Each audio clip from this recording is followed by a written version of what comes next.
Right, so let's make a start in a minute. Only three people joining our Kahoot today. If you can't get on Kahoot, you can always just put the answers in the chat. I will look at the chat. But it'd be nice to have some more people doing our Kahoot.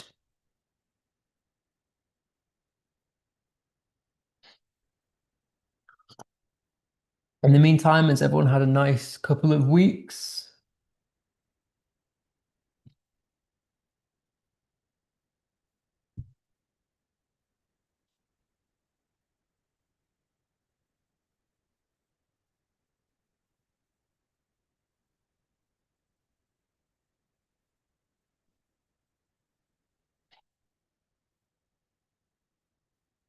Okay, right. I'll give you another 30 seconds to join, and then we'll have to make a start because it is quarter past. But yeah, more people would be nice. We're lacking numbers today. Normally, there's quite a few of you.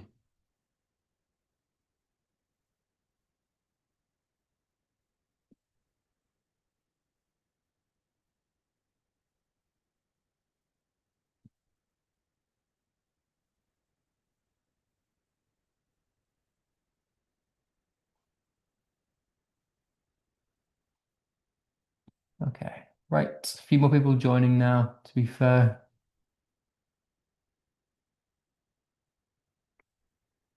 Okay, right. I'm ready. So, if you haven't joined, but you want to join, you can still join mid-game. There's no rush, but we are going to make a start. Okay, put the sound back on. I turned it off because it was annoying. Okay, so this is just a revision of some few things we've done over the past few weeks. Mainly keywords, but also some stuff on the repetition and rule of three that we did a couple of weeks ago.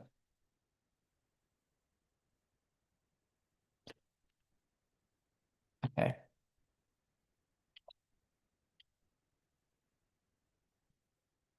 Okay, I'm weary, so weary, and we can no longer enjoy this journey. How does the repetition make you feel about the character?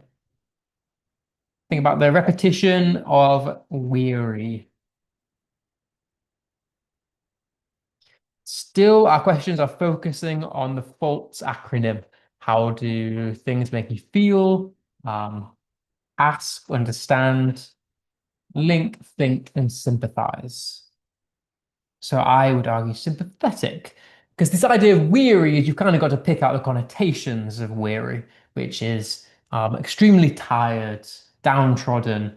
And I would argue that is, I feel sympathy towards that person if they were feeling quite weary. And the repetition emphasizes that feeling. Alone, alone, all alone, alone on a desolate sea. What does the repetition help you to understand about the character? Repeated alones. To think about the connotations of the adjective of alone. You didn't need to. Nice.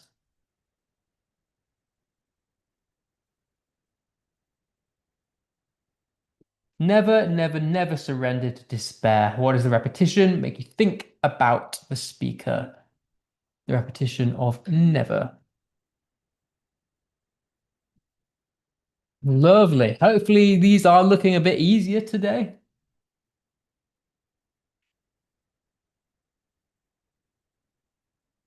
Dark, dark, dark as the grave around them. What atmosphere does this repetition create?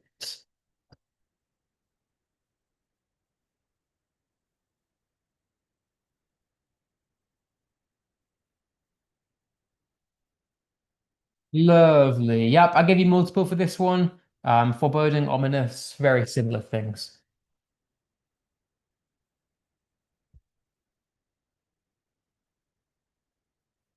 Okay. Right.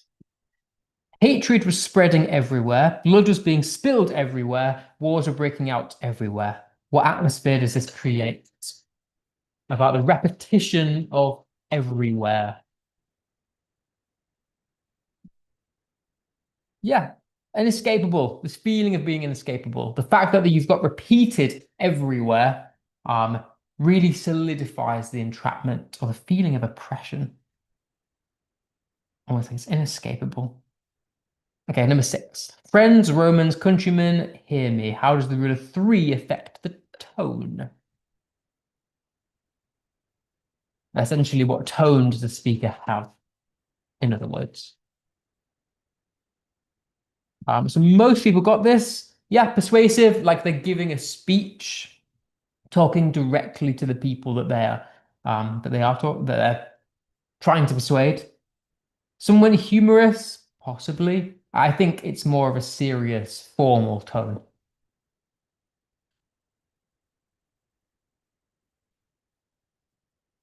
Okay, question 7. The coach trembled, swayed, and rocked. What does the triplet convey about the coach journey? Yes, on a physical level, it was shaking, it was rocking. But what does that tell you on a deeper level about the coach journey?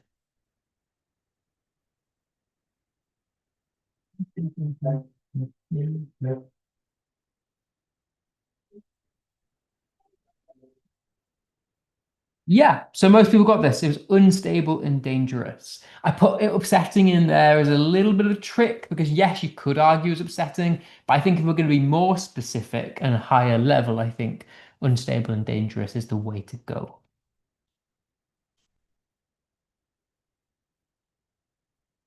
He spoke with authority, with confidence, with calculated charm. What does the triplet reveal about the speaker beyond the literal?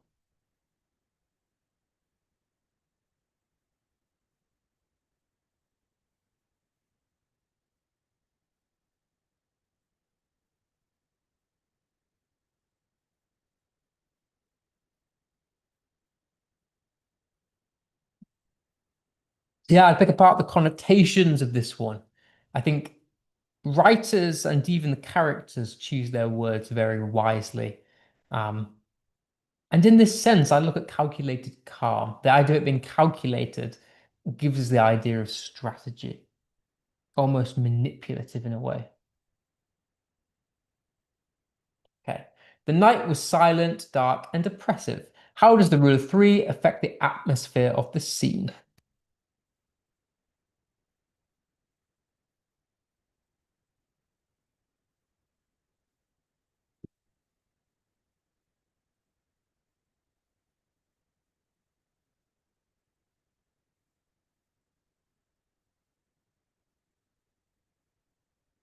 So, yep, atmosphere is just how something makes you feel, specifically the writing. And in this sense, I would argue it makes you feel uneasy and almost forebodes for something darker later on. Some people put mystery. Again, this is one of those things that's sort of on the right lines, but mystery, I think, evokes more positive things than negative, whereas I think this is more of a towards the negative end. Okay.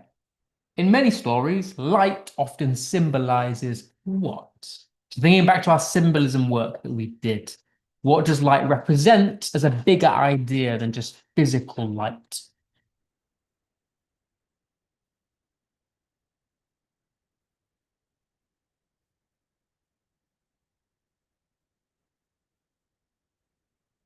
Yeah, it is knowledge or truth. Ambition, I hadn't, yeah, I mean, you could argue potentially. I hadn't really considered it when I put in, but ambition I should have really given you. Um, Yeah, knowledge or truth tends to be the one. It's almost symbolic of when, for example, you might be watching a crime play or a crime drama on TV. And if there's a certain brightness or certain choice of lighting, it could potentially tell you something deep about the characters. It's almost like the exposure of truth, almost. Okay, the city was a jungle. What does this metaphor suggest about the city beyond the literal?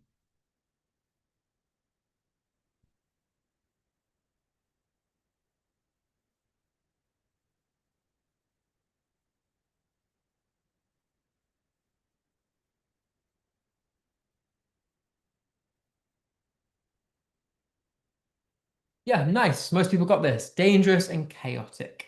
Not the top two because they're too literal for what we want. It is. Got to think of the connotations. Jungle is chaos, disorder, wild animals. Hope is a fragile bird. What does this metaphor suggest about hope?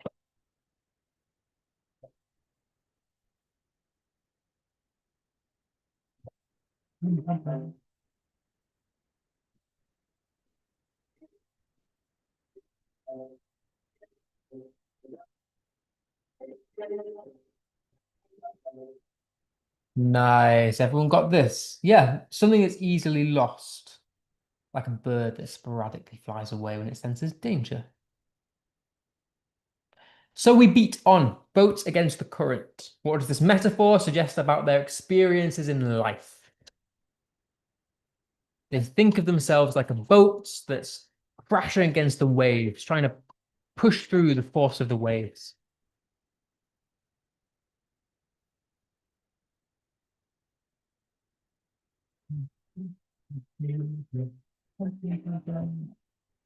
Yeah, they are determined, that's meant to say, to overcome struggle. Like a boat trying to push against the force of the waves. The clock marched mercilessly. What does this personification suggest about time?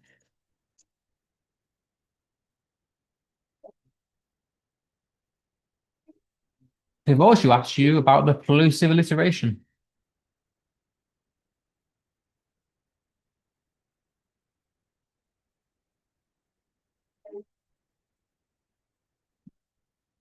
Hey, yeah, time is relentless and oppressive. The fact it's merciless, like it doesn't allow mercy. There's no sympathy from time. It just goes ahead whether you want it to or not. Um, yeah, that's why I would have gone. I think time moves quickly is maybe a too literal way to think about it. I think if you're thinking about it as a person, relentless and oppressive is the higher level to go.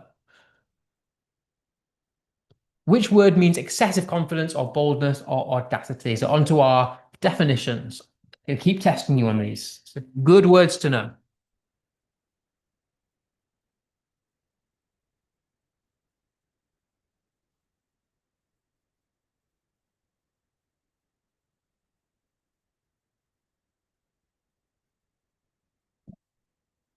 Hey, in the 2 weeks I've been off, people have not been revising their keywords. These are very useful to have. I would recommend always trying to learn new words because when it comes to your GCSEs, you get marked for using high level words. And I think just in life as well, learning high level words helps across the board with improving your academic skill. Which word means a private or secret meeting?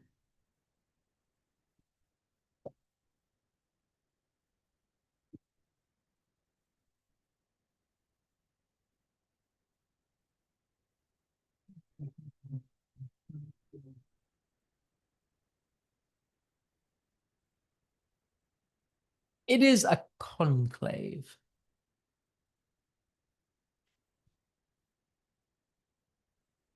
Okay. Which word means not clear or well defined?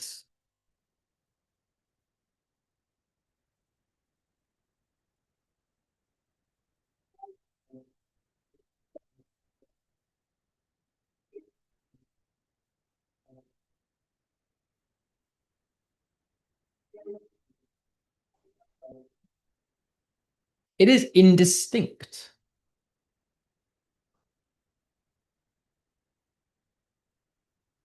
Okay. Horrifying, especially because it involves death or injury.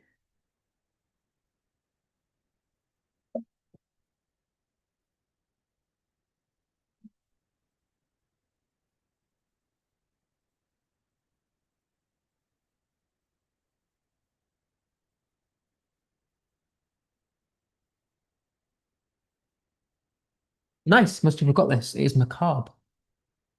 One of our darker words, I admit. Okay, four more. Strange and scary in a mysterious way.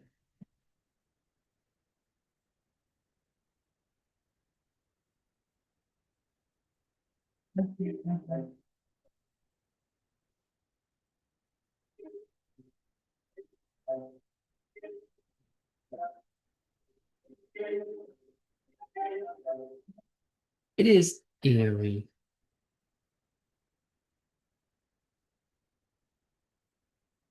Okay.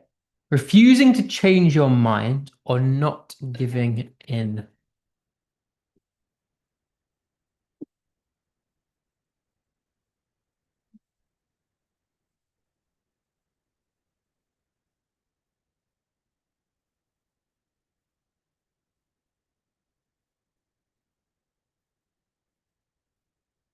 It is adamant. Nice. Okay, last three. A rapid outburst of shots and noises. This is a really nice word to learn for exams because you can use it metaphorically and to create good imagery. So I recommend learning this word above the others, I would say.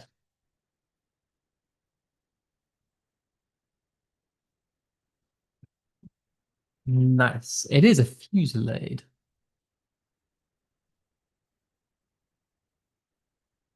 Beating or throbbing strongly.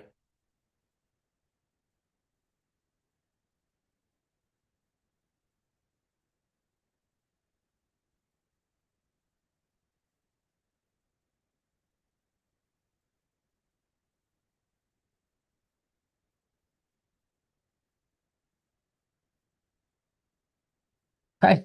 Pulsating. Yeah. Okay. Last question.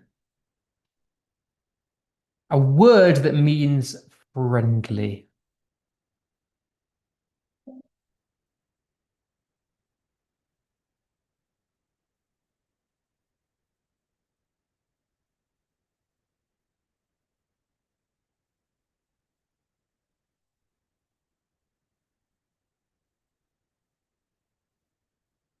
Okay. It is amiable. Nice. I'm pretty sure that one last time didn't do so well. So it's nice that we all know that now. Okay, let's see how we've all done.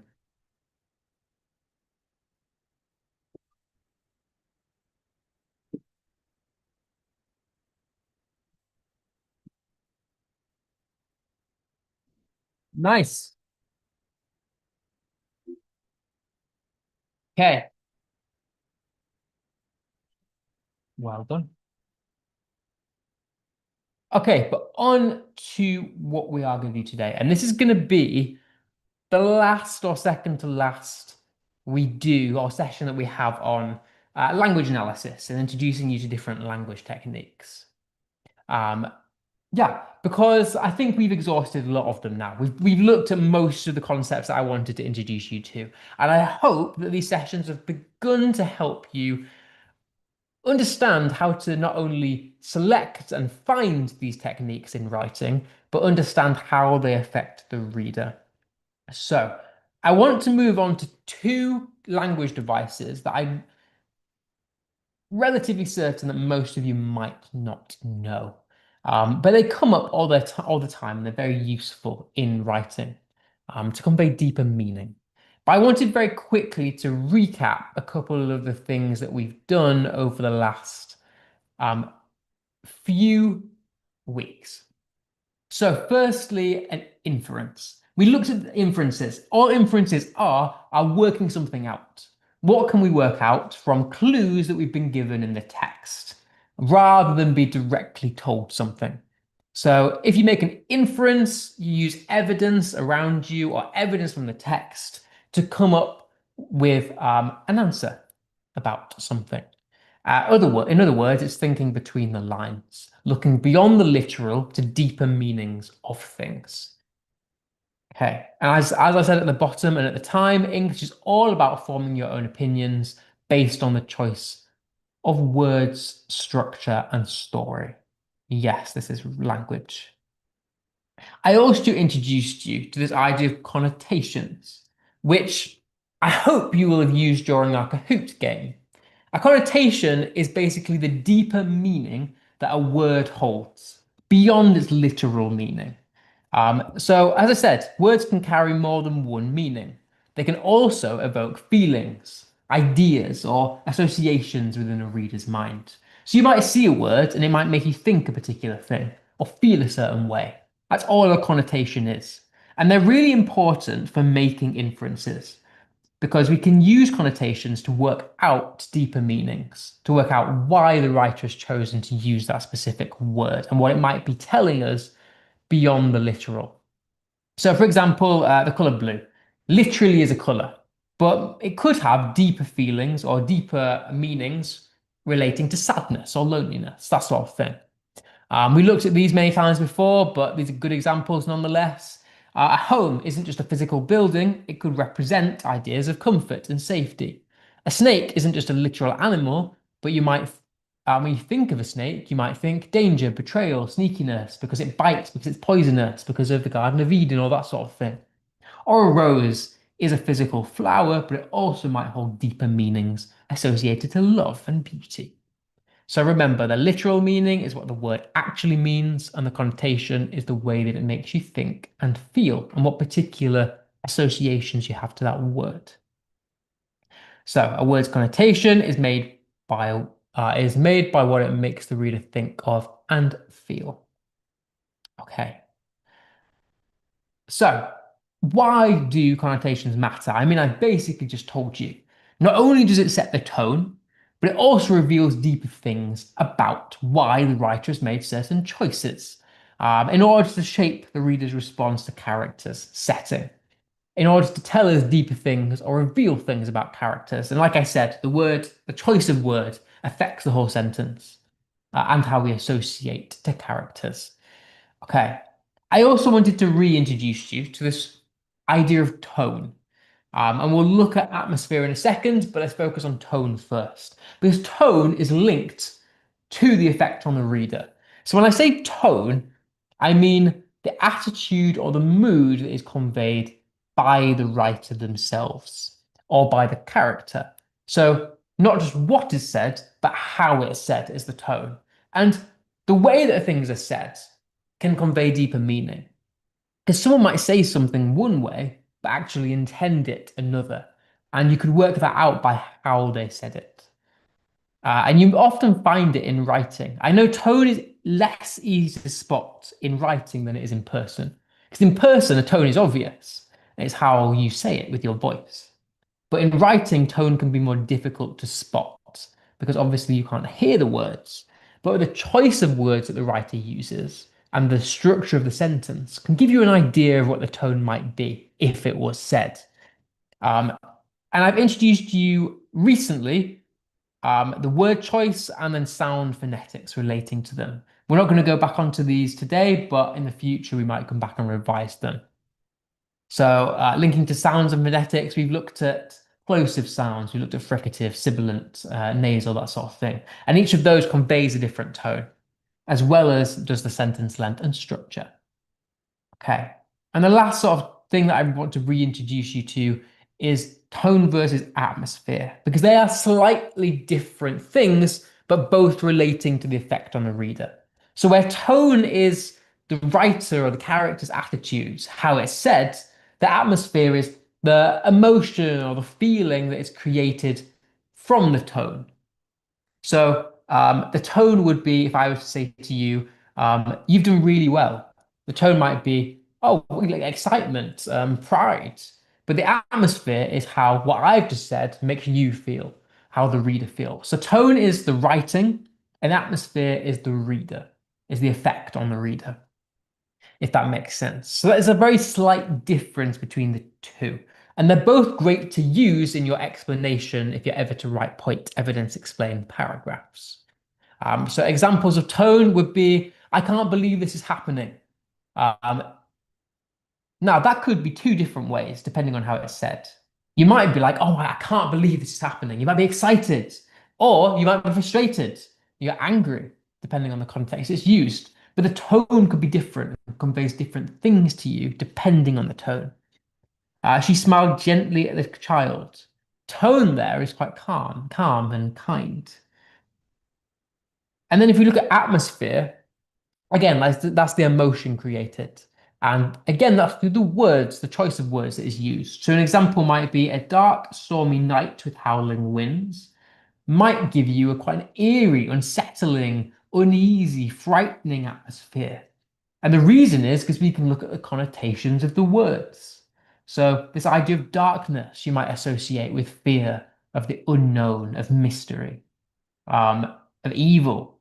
Stormy nights you might associate with fear of loud noises, typical to Gothic novels and things. And then the howling winds as well, we've personified them. All of those things make you feel quite uneasy and contribute to that eerie atmosphere. Whereas if we have on the opposite end a sunny park with children laughing, Well, that's a very opposite atmosphere because you might associate all those things with cheerfulness and peace. Um, yeah, that sort of thing, things that make you happy. So that's the difference between tone and atmosphere. Now, today's two language devices. Again, there's just some examples of tone and atmosphere that I've given to you in the past. But today's first language device is something called a euphemism. And euphemisms sound harder than they are. Really, all it is it's a polite or mild way of saying something, rather than saying the unpleasant, embarrassing, or offensive version. And you tend to find this quite a lot in plays more than novels. You might find it in books if there is dialogue. And we tend to use euphemisms for various reasons. So let's look at the examples first, might be easier. For example, you could say he passed away instead of he died. It's he passed away is a much nicer, easier way to say something. And there's a reason that you might say that instead of being so abrupt and saying he died. Another example is you might call an old person a senior citizen. It's a bit nicer. It's a milder way of saying the kind of offensive, mean thing. And then also, you might say if you lost your job, you might say I got let go of instead of I was fired, which again is a bit softer, it's a bit milder. Um, and there's a reason as well you might say that. I'm not going to tell you now because I'm pretty sure it's one of the questions later. So why might a writer or a character choose to say something in a more polite or mild or subdued way? Well, not only might it soften harsh topics, for example, death, as evidenced by he passed away, violence or illness. And not only does it add humor or irony, but the one I really want to focus on today is to reflect deeper understanding about a character or society in a story. So, like I said, their specific choice of words is always calculated, it's always chosen for a reason. And we've got to look at the connotations of the words to work out why that person might want to hide something. Um, yeah. For example, in let go instead of fired, why has that person not just said I was fired? Why would they want to not reveal that? Are they hiding something? Are they embarrassed? So we can work things out about their thoughts and their feelings through euphemisms. It's very good for like psychological analysis of characters. So as a tip, I put euphemisms can reveal tone and help readers understand characters' attitudes and thoughts. Um, so thinking about reasons why someone might use a euphemism as a character. Well, the words a character chooses can tell us a lot about them. Characters choose specific words carefully and with intention. And so euphemisms can show, firstly, personality or attitude. For example, a character who says passed away instead of died might be just polite, might be sensitive. Maybe they're feeling quite vulnerable. You know, if for example, you might have lost someone close to you, and that situation might be very upsetting because you really loved that person and you were really close to that person. So maybe saying that they died would trigger you and make you upset again. Whereas saying that he passed away is a bit more reverent, it's a bit more um, sensitive, if in case you're feeling quite vulnerable of that situation. It's more controlled. If you're the person talking to someone whose relative or friend has passed away, maybe you want to be polite to that person. Maybe you're trying to be sympathetic. So we tend to say that because it's the nice thing to say. And it really reveals relationships. You know, a character who chooses to be nice, that suggests something deeper about the relationship to the other person. So euphemisms can be a bit hard because it's about putting yourself in another person's shoes, starting to think about why they would say a nicer thing than the other thing, whether it's to be polite, whether it reveals deep things about their relationship. You might also use them for social status or background. So a character using a formal euphemism, like economical with the truth, might come across as educated or refined. Equally, if you use a informal euphemism, it might reveal the lack of education or the stupidity or the arrogance or something like that. So yeah, it can reveal a lot about the background, the upbringing of the person. It might, and the more interesting one, is to hide true feelings. So often they can mask things like fear or guilt, embarrassment, evil intent, secrets, that sort of thing. And they're the more interesting ones to analyze. So, for example, the one I just gave you was saying that you were let go instead of fired. Well, why might you say that? Why might you not just be honest about the fact you were fired? Maybe you're feeling guilty. Maybe you did something wrong at work and you made a mistake and now you're feeling quite embarrassed by it, and so you don't want to be vulnerable and open up. Maybe you did something with evil intent and you don't want to reveal that because you might be scared of being caught. Um, that's up to you, but that's why we might hide true feelings. So avoidance of harsh reality. And then you might also be hiding tone and relationships. So yeah, like I said, euphemisms can reveal the relationships between characters. Do people like each other? Do they not like each other? Are they friends? Are they family? How do they feel about each other? So gentle euphemisms can show care, and harsh or ironic euphemisms can show sarcasm. And before we go on to our questions, I want to just briefly look at some famous examples from literature to give you an idea of what I mean. So, for example, this one's not necessarily from literature. This is from a speech given by Robert Armstrong, who was a real politician. And he coined the euphemism economical with the truth. Essentially, what that means is it's referring to um, people of authority who disguise lies. Um, Basically saying that they're not telling the full truth or they're withholding part of the truth. So if you're economical with the truth, it means you're not revealing everything and you're picking bits of the truth that you want to tell somebody whilst hiding the rest. And so from that, we can infer manipulation. Because we can think about, well, why would somebody want to hide parts of the truth? Well, it's very manipulative and it's very deceitful. So it shows a character's true colors if they would want to do that.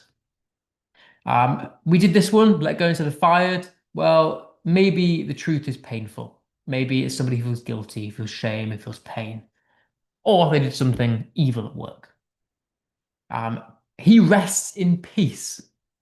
Again, very similar to he passed away instead of died. Why would somebody, or why as a society do we say someone rests in peace rather than saying, well, he died? Well, as a society, I guess we have a discomfort about death. Death scares a lot of us. Um, and so it could show that a character is careful for someone else and wants to comfort others. Equally, it might reveal your own fear of death and how you're feeling discomfort about dying. So yeah, it reveals characters' true intentions. The two that I really want to focus on, though, are these two here. The final solution is a quote about, or a euphemism rather, about genocide, written by in a book called Night. And it's a book about the genocide caused by the Nazi Party in World War II Germany. And I know it's a bit of a dark topic, um, but the final solution is a really famous euphemism. And it's a euphemism to soften the genocide caused by the Nazi Party. And so, why would somebody want to do that? Well, it shows on a deeper level that language can be used to mask horrific actions, almost presenting the perpetrators as being quite coldly detached from what they did. We think about the Nazi Germany and what they would associate with the final solution, that they saw genocide as being the solution. And so it almost puts a quite darkly comedic spin on genocide. So I mean, you can use euphemisms to reveal deeper truths, mask horrific actions. If you come to my GCSE sessions and you came to my Macbeth, you'd be familiar with this quote. Macbeth says, with Tarquin's ravishing strides towards his design. If you remember back, this was Act 2 or 3, I believe. I think it's Act 2. And Macbeth is talking about murdering Duncan. And he's saying, like Tarquin, he's striding towards his design. And the design here is the euphemism. Design hides Macbeth's murderous intent, So why, we've got to think, why would he want to hide murderous intent? Well, perhaps it's guilt, perhaps it's shame, or perhaps he's being manipulative and deceitful and keeping up appearances. So we can use euphemisms for multiple reasons. Let's do some questions about euphemisms. Um, okay. Firstly then, thinking about, always thinking about this acronym here. Every time you think about writing a point evidence explain paragraph, you've got to consider the effect on the reader. And like always, I'm going to remind you of the words that we're going to use today. When you write the effect on the reader, you don't have to use all of these, just one. Thinking about how a character, how you feel as a reader, what questions you are made to ask as a reader, what maybe you are helped to understand about a character, think what does a certain thing make you feel, and does anything or the quote make you sympathize with a character in any way? So, as always, answers in the chat, please, because I appreciate your participation. He passed away peacefully last night, is the euphemism we're going to start with. How does this gentle way of somebody died make you feel specifically? Because this is what we're going to start thinking about is feeling. Why might somebody say this? And what tone is created by that euphemism? Okay, so have a think about that whilst we await some answers. Think about what reason somebody would choose to use a nicer, softer way of saying he died. Put yourself in their shoes. Would you say this to somebody? If so, who? What relationship would you have with that person? Why might you choose to say that to that person?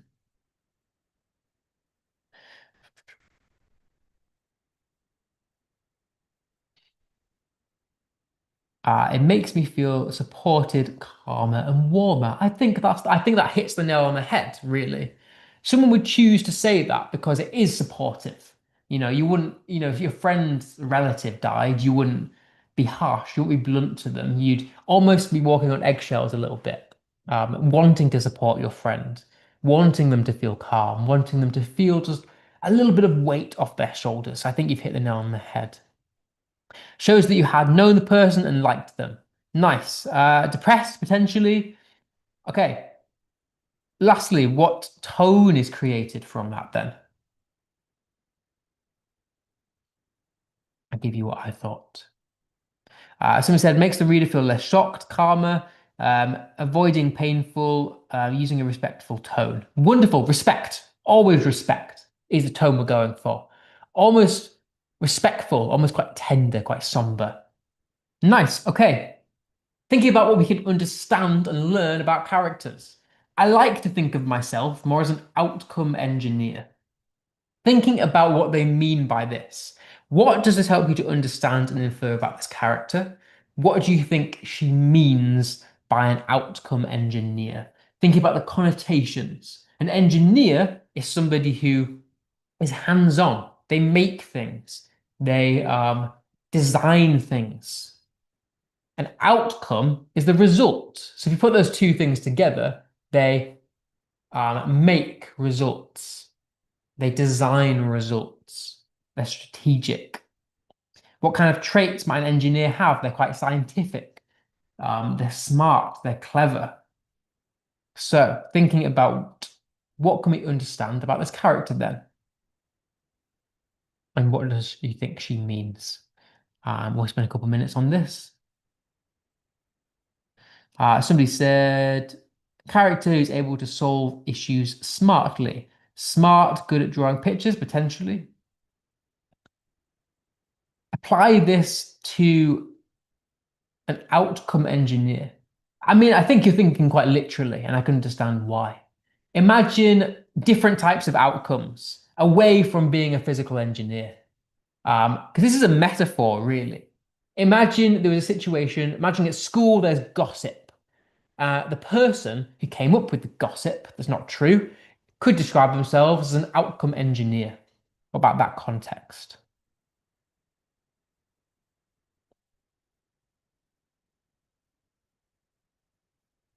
If someone, a gossiper, described themselves as an outcome engineer. As we said, someone who can control things. That's what we're going for. Control, manipulation. It's what I went for. I think it helps you to understand somebody who's potentially quite self-confident, deliberately presents herself as polished in a strategic way. Almost that she values control. I think control is the key word here. Influence and how others perceive her, hinting at almost manipulative tendencies. And it's interesting that not a lot of you, or pretty much nobody, went down manipulation as a route. When I read this quote, it's the first thing I thought of. Think about the gossiper at school, somebody who makes up lies about other people and gossips. Could be someone you could say is manipulating the truth. It's quite mean almost. So she shapes situations to achieve her desired result. But also, what you were saying in the chat is completely correct. Maybe she's an outcome engineer in terms of her job. Maybe she's creative. She completes puzzles. Um, yeah, I just thought of it more pessimistically, but you're absolutely right. Either way, she's calculated. Okay. Um, he that's coming must be provided for, and you shall put this night's great business into my dispatch. Those of you that have been with me for Macbeth, which was said by Lady Macbeth to encourage murder to kill Duncan, Macbeth to kill Duncan, sorry, in Act 1, Scene 5. Thinking about the euphemism in Duncan is coming to the castle. The euphemism here is provided for and into my dispatch. So, what does this quote make you think about Lady Macbeth?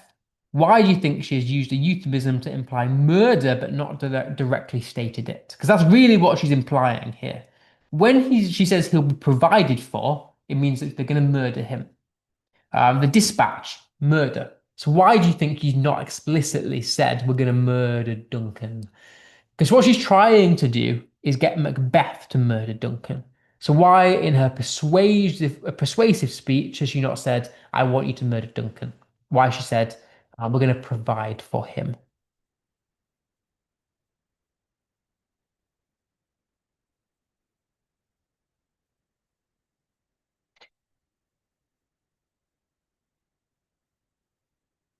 Any ideas? This one's a little bit harder, especially if you've not been in my Macbeth sessions. I might give you this one. To me, I think it suggests control, ambition, strategy again, taking charge of a plan and pushing Macbeth towards action. She uses it to imply murder so that the conversation sounds more formal, less shocking, allowing her to plan discreetly and manipulate Macbeth without openly saying that she wants him to do a terrible thing. Almost like she's trying to prevent him from feeling guilty about it. So she's using a euphemism in a very calculated, manipulative way. So you might find this. We end at quarter past. Okay, I might bypass the last question because I want to quickly move on to colloquial language. Um, because these are the longer questions, and I realize I've not been very quick today. So colloquialisms or colloquial language then. So we looked at euphemisms, which are softer ways of saying something. Colloquial language is informal language. It's the kind of language usually the friends. It can include slang, contractions, regional words, casual expressions. Anything that is like slang or very casual in the way that you say it. And there's a reason or different reasons why writers would use colloquial language. Not only does it make writing or dialogue sound realistic and relatable, not only does it show where a character is from and their upbringing, but again, it reveals hidden things, very much like euphemisms.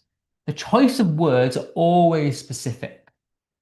So, what might a colloquial piece of language actually reveal? Well, personality, social class, again, relationships between characters. But the two I want to focus on are true thoughts and intentions and hidden emotions and desires. Choosing to use relaxed, casual slang language often reveals more than you think it would about personality of a character, what they're really thinking and feeling, what they really want. Famous examples are things like this. We're actually going to look at this novel today, so I might skip that one. Of Mice and Men by John Steinbeck. We've looked at this in the past. One of the quotes from it is, "We could live off of the fat of the land." Um, and notice the fat of the land is a colloquial saying. It basically, what he's saying here is this informal sort of dreamlike speech exposes their hopes and desires. Even though the words are very simple, they expose deeper or reveal deeper longing, almost for security and a better life. Um, the fat of the land, if you remember back to the novel, they want to own a farm. They want a free life that they can, be free and not have to work for anybody else. So that's colloquial language conveys so much about their hopes and their dreams, what they actually want from life. Inspector Calls, if you've been with me from Mr. Burling, he says, fiddlesticks, the Germans don't want war. Well, fiddlesticks is the colloquial language, it's slang term. Um, and if you've been with me, you'll know that conveys arrogance and overconfidence. Because this man that's saying it is a very upper class, um, holds himself very high, thinks of himself very highly.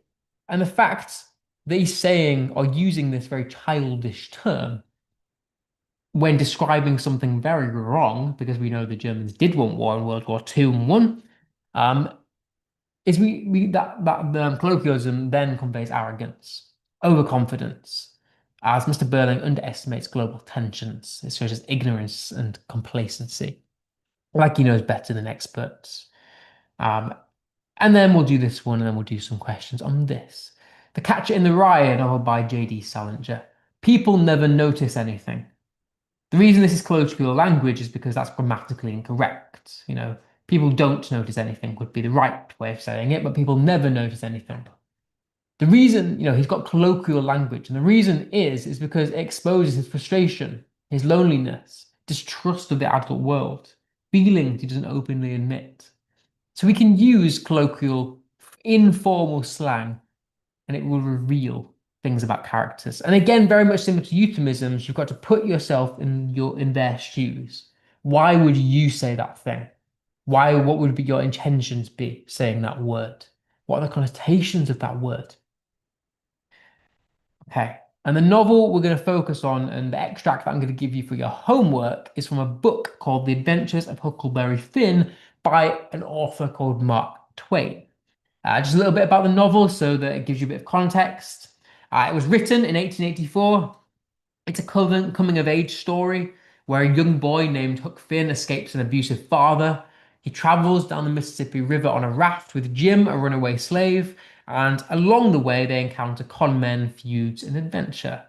And Huck learns about freedom, morality, and social injustices. And it's about him as a boy growing up and understanding the world. And it's a very nice novel. So, a key quote from the novel is human beings can be awful cruel to one another. Okay. So, thinking about firstly feeling again.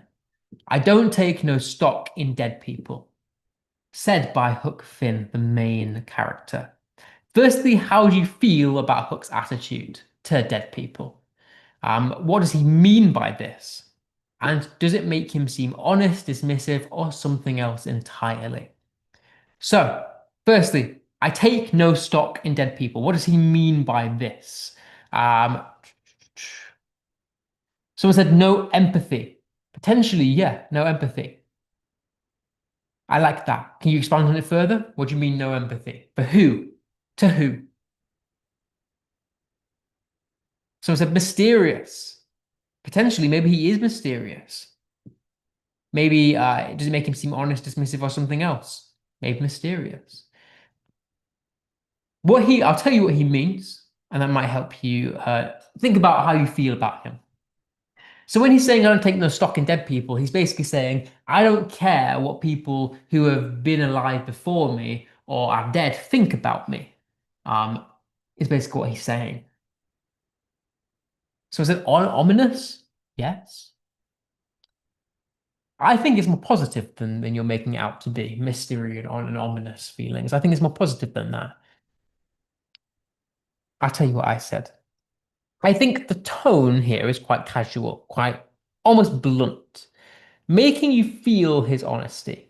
And independence, I would say, is the key word here. He's saying I don't care what people who are dead think about me.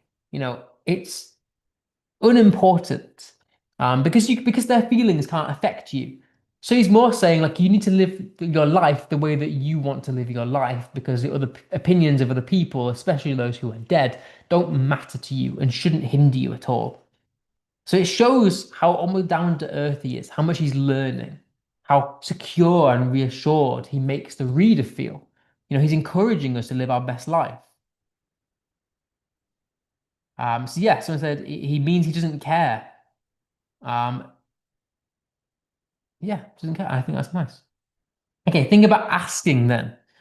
Don't you give me none of your lip. You think you're better than your father. So this is said by his abusive father to Finn the child. What does this colloquial speech make you ask about the father's relationship with Hook, whom he's addressing? What underlying tension or power dynamics are at play? What can we infer about his father? What does he mean by none of your lip? Is the colloquial language being used here? Someone said selfish.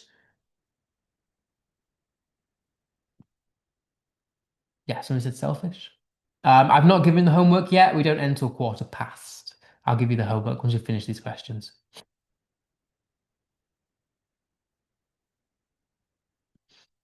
Someone said, does he love his son? Well, that's for you to decide. None of your lip means don't talk back, basically. Don't be rude. Don't be disrespectful to your father. So the fact that he's saying that, do you think that he loves his son? Would you say that to your son? What's the tone there? Because I think the tone is quite harsh, quite aggressive. So would someone who's aggressive towards their son and demanding love their son? Yeah, it shows. Yeah, yeah, it shows that he hates his father. I think there's definitely a strained relationship there. That he's a strict father, um, dominance over the son, which he doesn't like. Yeah, I think all of these are nice. So I definitely think is there underlying tension or power dynamics? Yeah, I think there definitely is. The father is dominating. He's aggressive towards his own son. So what can we infer about his father? Well, he's abusive, potentially a lack of love. Um, yeah, so I went with this. Lip here means talking back, cheek or sass, essentially disrespectful speech. His father is warning Hook not to talk back or be disrespectful. It makes us question the family dynamics and his home life. His father is dominating and controlling, so this line indicates an abusive parent-child dynamic, where his father uses fear and anger to control.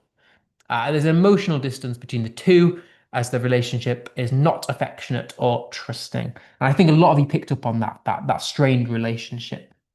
That Finn clearly doesn't like his father very much. Okay, I've got two more, and then I'll give you some homework, and then we're done. What does the colloquialism make the reader understand? We safe, Hook, we safe. I'm a free man. What is the excited colloquial way Jim speaks tell you about the feelings or his feelings, dreams, and emotional state? What can we infer about his life before he met Huckleberry Finn, do you think? The fact that he's so excited that he's safe, that he's a free man. What might that tell you about his life before he wasn't free, before he wasn't safe? Someone said relief, that he's relieved. Absolutely relief. There's definitely relief there. Anything else?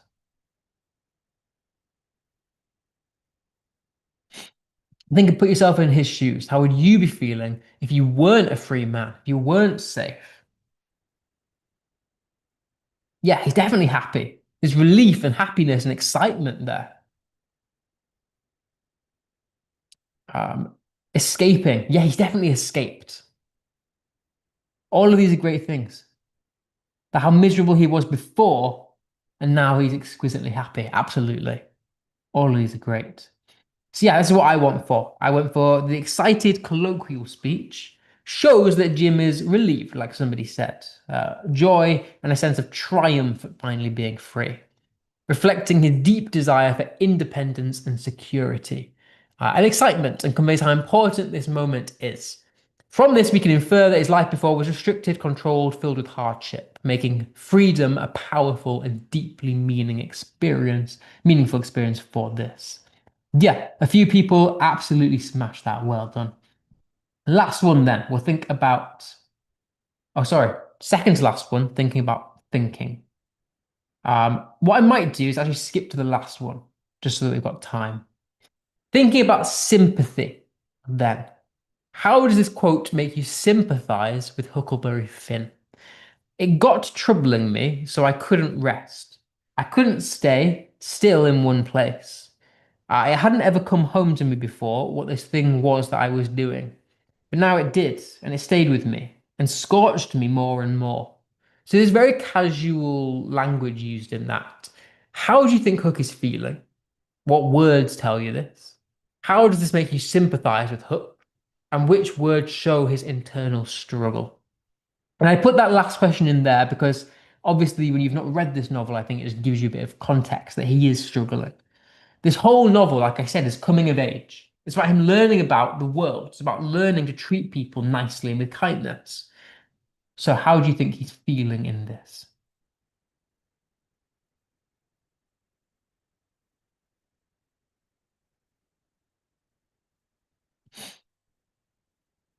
Curious, excited, adventurous, uncomfortable, and full of anxiety and worry. Nice, nice, nice. I like that. Excited, that anxiety and worry.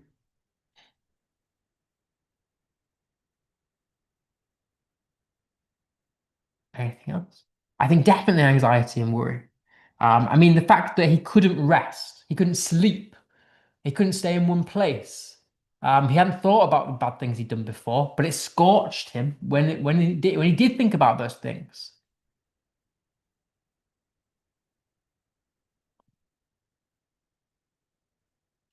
Yeah. Anything else? I think there's definitely internal struggle there. Yeah, scorched me more and more is definitely the internal struggle. The fact that when he does recognize the bad things that he's done, he uses the scorch, the fact that he feels pain when he thinks about the bad things that he's done. So to me, I think that shows guilt. Someone very nicely said anxiety, an inner conflict. He realizes the moral weight of his actions, showing that he's growing up and he's learning. And so we feel sympathy for him because he feels pain. He feels bad for the things that he's done, you know? And so I said words like troubling and couldn't rest and stayed with me and scorched shows his torment. And so we feel bad for him because he's struggling, as opposed to like our main character. Okay, so I've got two little bits of sets of homework to give you.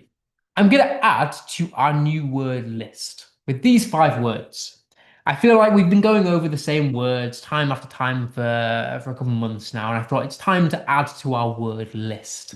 Only 5 words, but our words, I want you to define them, and I'm going to test you on them in our Kahoot next week. So the words are fervent, tenacious, tedious, exhilarating, and rapacious.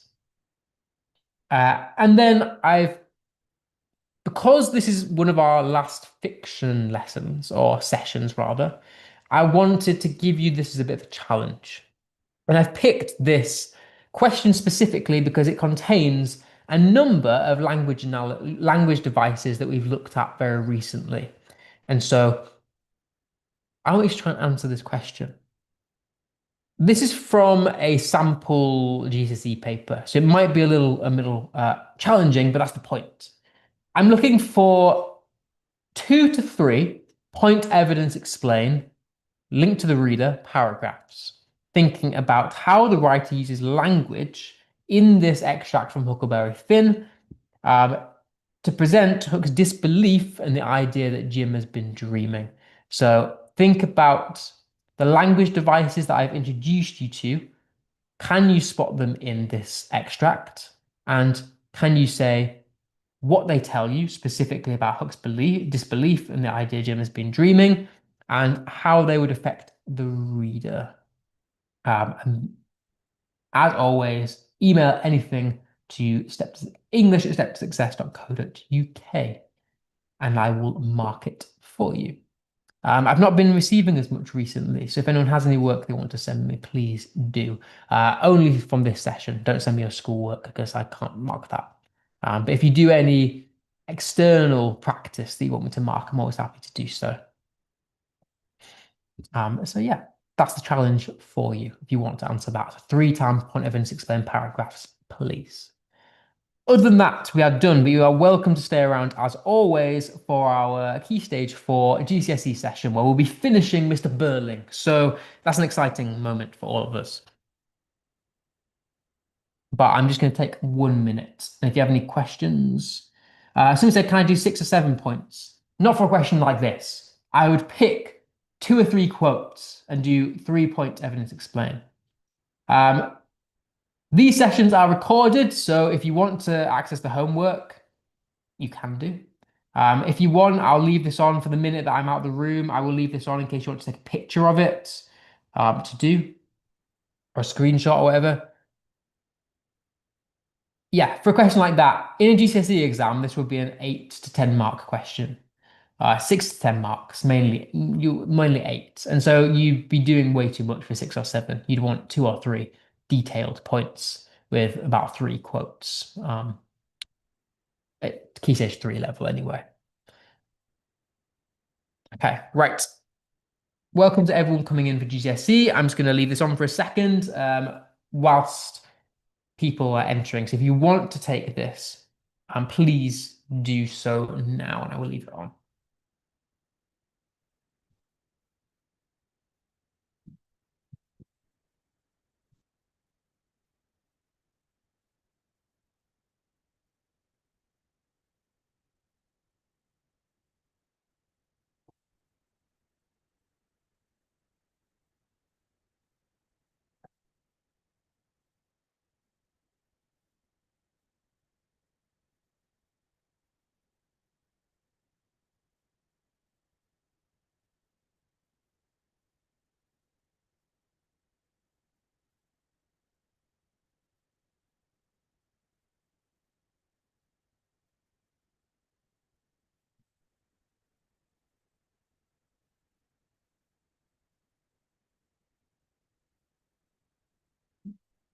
Right. Let's make a start on our GCSE stuff. Okay, yep, sorry, homework 1 coming. There you go, in case you want it.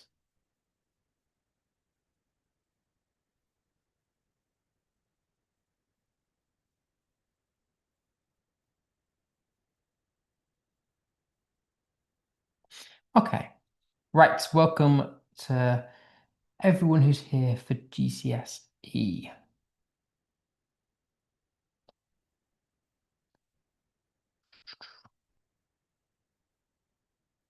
Right, we'll make a start then. Okay, so we left off on Mr. Burling. And I'm gonna finish Mr. Burling today because we're done with Mr. Burling, and every other character I'm gonna basically stop doing 3 sessions for because we haven't got time for 3. I'm gonna limit them to 1 or 2 for each of the other characters. And I'm very aware that I've had 2 weeks off. So let's finish looking at Act 3, Mr. Burling then. So, Act 3, let's look at the basic plot of what's happening, where Eric reveals that he has impregnated Edith Smith, assaulted her, and stole £50 from Mr. Burling's business by collecting cash payments from the customers and hiding the receipts from Mr. Burling so that he doesn't find out. And just to put into context how much money that is in today's world due to inflation, that's almost £5,000 that he steals from Mr. Burling and hides from him. So let's look at how Mr. Burling responds to this situation. Well, he says, I've got to cover this up as soon as I can. You damned fool, why didn't you come to me when you found yourself in this mess? That's an interesting way to respond to the situation. So what does it tell us, AO1, about Mr. Burling? Well, it tells us that his first instinct is to hide the scandal. He doesn't take responsibility for what's happened. He purely just wants to hide it so that he can maintain his reputation So it shows us how immoral he is as a character, which I hope you are already aware of this by now. And he's driven by fear of public embarrassment, not morality. And he sees the situation as a mess for him and not a tragedy for Eva Smith. So proving that he is only interested in himself and remains unchanged. Essentially, he has not learnt from his own mistakes in Act 1. So, and it also, I guess, highlights the breakdown of the father-son relationship. The fact that his first response is not to comfort his son, it's to call him a damned fool and to cover up the mess. So it really shows the feeble relationship between the two. Now, let's look at the language analysis. He says he's got to cover it up, is the first thing that he wants to do in the situation. Well, the verb there, the modal verb, that he has to do it, he's got to do it, conveys urgency and desperation. It tells us that he's driven not by morality, but by self-preservation. Because you get this imagery of concealment that symbolizes that he wants to hide the truth. And he does that to maintain control over the situation. So both literally and metaphorically over his public image. And the fact that you get that personal pronoun of I just really solidifies how egotistical this man is as a person. Yeah, so in terms of him as a person, he doesn't help his son, he doesn't support Eva Smith, he purely wants to maintain his reputation. You also get the fact that he calls Eric a damned fool. Well, he verbally attacks his own son. He doesn't help his son, he attacks him. And that anger is emphasized by your plosive consonants, the damned fool. It really shows how frustrated and angry he is. He puts all of the blame onto Eric. He doesn't acknowledge what he did in terms of firing Eva Smith. He just purely attacks Eric as if it's all his fault. And he does so in a very angry and frustrated way. And it's really ironic in the choice of words because damned evokes eternal punishment, almost saying that Eric's going to hell. But it's a very hypocritical thing to say, considering it was Mr. Burling, was it not, who actively refused to help Eva Smith and didn't up her wages. So he's not taking responsibility for his own sins. You also get this rhetorical question as well. Why didn't you come to me when you found yourself in this mess? He's presenting Eric as being very irresponsible, almost saying that, if he had come to me, I'd have fixed everything. He's putting himself in a position of power, like he's a god, so he could fix everything. Which really shows us what he's like as a person. He's used to exerting his power. He's used to having power. And so he likes control over the situation. And again, shifting blame as well. You also get the euphemism of mess. The mess is the fact that he sexually assaulted Eva Smith. That he tried to pay her off and bribe her. So the mess really softens what actually happened, the severity of the situation. It trivializes the events. Instead of just saying that he got her pregnant and he exploited her, he calls it a mess. And the fact that he does this minimizes the situation. It shows us how detached he is from human suffering, that he doesn't care about how Eva feels. He only cares about the public image that he's going to have, the loss of the reputation that he's going to have, how it's going to affect him. So the calling it a mess really shows that he doesn't care about morality because he dehumanizes Eva Smith. She's not allowed to suffer, only him. And then this fragmented speech as well reflects almost his panic, which is one of the first times in the play we've seen this. Because the first time he feels a loss of control, like he's angry and he's desperate to fix this public image. Thinking then about context and how this links to what was going on at the time. Well, the whole point of the play is to critique capitalism. And Burling, the fact that he wants to cover this up, reflects the upper class mind of the time. They wanted to protect themselves at all costs. They didn't care about the morality of others. And so Priestley critiques society where wealth buys an escape route, showing the audience how capitalism fosters or promotes corruption and moral cowardice.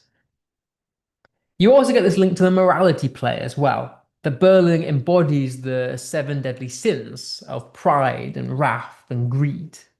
And these flaws prevent him from learning from the inspector, marking him as a negative moral example. And the audience come along and judge him as the jury. We're expected to learn from his mistakes, learn from him being a bad person, and say, we don't want to be like this, so I'm going to leave the theatre and not be like Mr. Berling. We also see the Edwardian family values coming through. The fact that Berling believes that Eric should have turned to him as the father figure. Not for moral guidance, but to protect the family reputation. At the time, the father was supposed to be the person that um, gave the family image, that protected the family, that provided. And so it almost presents Mr. Berling as having quite an authoritarian personality, as being wanting to control everything. And then it also emphasizes the whole moral message of the play, that Berling's complete lack of concern for either contrasts with the inspector's message that we are members of one body. And Berling, his response demonstrates Priestley's moral message that we should all be kind to each other, that we need to help each other in order to bring about a better society. And so Mr. Berling not caring for other people is what has caused the damage. And Priestley's trying to get us as the audience to leave being like, I can't be like Mr. Berling. I have to change and help other people and not be self-preserving. Except Eric responds like this. He says, because the question was, why did you not come to me? Well, he says, because you're not the kind of father a chap could go to when he's in trouble. That's why. So what does this tell us about Mr. Berling as a character? Well, Eric finally confronts his father, telling us that their relationship has been strained for quite a while, that his children almost resent him. And so we learn their relationship is emotionally distant. It's built on fear, not trust. That's why he didn't go to him. The Berling household lacks love and genuine moral guidance. And that's what the J.B. Priestley is trying to tell us. Mr. Berling has essentially failed as a father. He's authoritarian, he's dismissive, he's cold. And he pushes Eric away, his own son, rather than support him. And this emotional honesty contrasts with Mr. Berling's denial, showing the generational divide. And as always, I've linked the themes down below, so you know which ones link to exam questions. Yeah, so thinking about the AO2 then, our language analysis. Firstly, you get a lot of plosive and fricative consonants in this line. And the reason is because it's there to provide an aggressive tone. Because you're not the kind of father a chap could go to. It's very harsh in the way that it's said. And it creates a very aggressive tone, really emphasizing that their relationship is broken down, it's strained. Eric feels guilty that he blames Mr. Berling for his poor childhood, and he's finally standing up for himself, which is a metaphor for socialism versus capitalism. Because we know that the younger generation symbolize social growth, for change, whereas the old generation are stubborn and they symbolize the failures of capitalism. And so the fact that Eric is standing up to his father in such an aggressive way is symbolic of the social and political change that was happening at the time this play was written and watched. Like how the British people stood up for themselves against the corrupt elite. So it really shows the moral message of the play. It's encouraging the audience to do the same. Stand up to the corrupt elite. You also get a very abrupt declarative sentence as well. You're not the kind of father. It's a fact he's saying it as. It's declarative. And that again is to create that very assured, assertive tone, suggesting that Berling doesn't even meet the basic criteria to be a good father. So it really emphasizes that lack of power, that shift in power dynamic. The fact that you've got this colloquial, informal language, the chap. He's his son. And he doesn't use the word son. He's saying a chap, not a son. And so the fact that he's using this um, informal slang language rather than referring to himself as being Berling's son shows how distant they are. It gives Eric's statement a universal quality, suggesting that not just he, but no ordinary young man would feel comfortable with a father like Mr. Berling. And so, by generalizing the criticism, you show that Berling's fathering is not just bad for Eric, but it's universally flawed. And so, Eric has become a mouthpiece for Priestley by symbolizing social change. So it really just shows the distance, the fact that he doesn't even reference himself as Berling's son and calls himself a chap. And then you also get that fragmented speech again. We tend to see fragmentation when you get emotional intensity, when you get changing thoughts. So the fact that Eric's speech is fragmented shows that he's standing up to his father, that he's breaking the usual norms in a very assertive way. Almost like he's metaphorically slamming the door on the relationship, and he's not letting Mr. Berling avoid blame anymore. And so it's an interesting shift in the dynamics. Thinking about context, then, how does this apply to what was going on at the time? Well, you get a critique of Edwardian patriarchal values. Edwardian fathers of the time were expected to be authoritarian, distant, emotionally hardened. Whereas Priestley uses Eric's line to show the damaging effects of this rigid masculinity. That sons grow up afraid, directionless, morally unsupported. And so it's emphasizing the moral message of the play. It's encouraging the audience to leave wanting to be better people, wanting to raise their children right, raise them in a place of love, not distance. All to promote a fairer, more just society that Priestley wants. He's encouraging social change by making you reflect on the actions of the characters.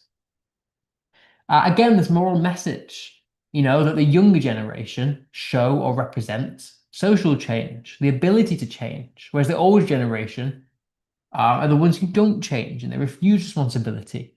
So the fact that Eric confronts Mr. Berling is symbolic in its own right. It's representing how there's hope for the future, much like how the Labour Party won the election.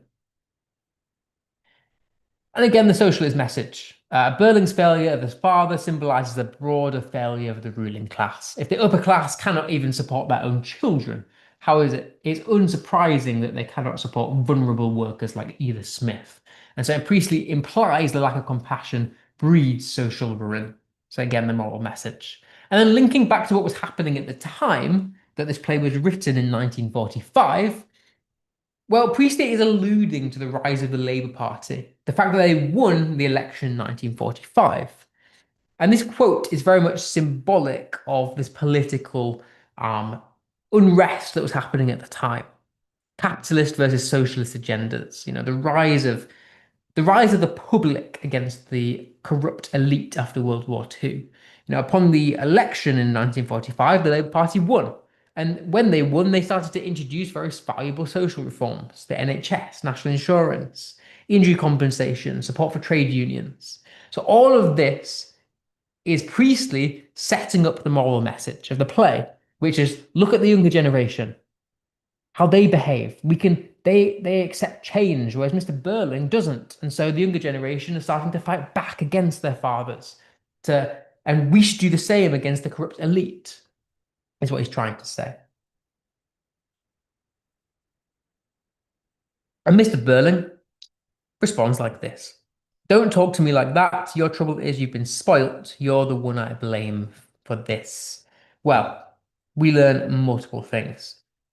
Not only does he put the responsibility and the blame solely on Eric, refusing to accept any guilt himself, but he hasn't learnt from his mistakes. He's still trying to put the blame on other people in his arrogant, self-serving ways. He's emotionally coward-like. And the irony of it all is that he blames Eric's what Eric thinks and Eric's feelings on the fact that he's been spoilt. So it implies poor parenting, but is he not the parent? Which is kind of ironic because he's wanting to blame somebody else, but in doing so, he ironically blames himself. Which just really emphasizes how stupid and arrogant this man is. Okay, so thinking about the language analysis there. We get this stage direction. You should always look at the stage directions. You get this adverb of angrily. Really shows us that his instinct is to be aggressive, you know, rather than be reflective, rather than think about his own wrongdoings and where he went wrong as a father. His instinct is to blame, is to be aggressive, rather than reflect. And so that really emphasizes the breakdown of the father-son hierarchy, that he instinctively lashes out to get dominance. He doesn't really care about his son. Because if he did, he'd stop and think, oh, wow, I've done this, or how does my son feel? I need to protect and make my son feel better and loved. He doesn't think any of that. He just thinks, well, it's not my fault. I'm going to blame someone else. And so it really shows the lack of care in that relationship. You get the imperative as well, this command, don't talk to me like that. He's telling Eric not to do it. And so he's really trying to establish his authoritarian role again. In other words, showing his fragile ego, and that's emphasized by that fricative consonant that gives a harsh tone. As well as the direct accusation as well. You're the one I blame for this. Pushing all the responsibility onto Eric in a very blunt, simple, declarative sentence, reflecting Berling's emotional brutality and refusal to reflect and learn. He's not going to learn. The repetition of this pronoun, the second person pronoun, your, you've, your. Granted, they're all in different versions, variations, but you still get this repetition of the pronoun of you in their different variations. The atmosphere it creates is something that's quite uneasy because he really is targeting and attacking his own son. The fact that he's repeating like it's your fault, your trouble is you've been spoiled.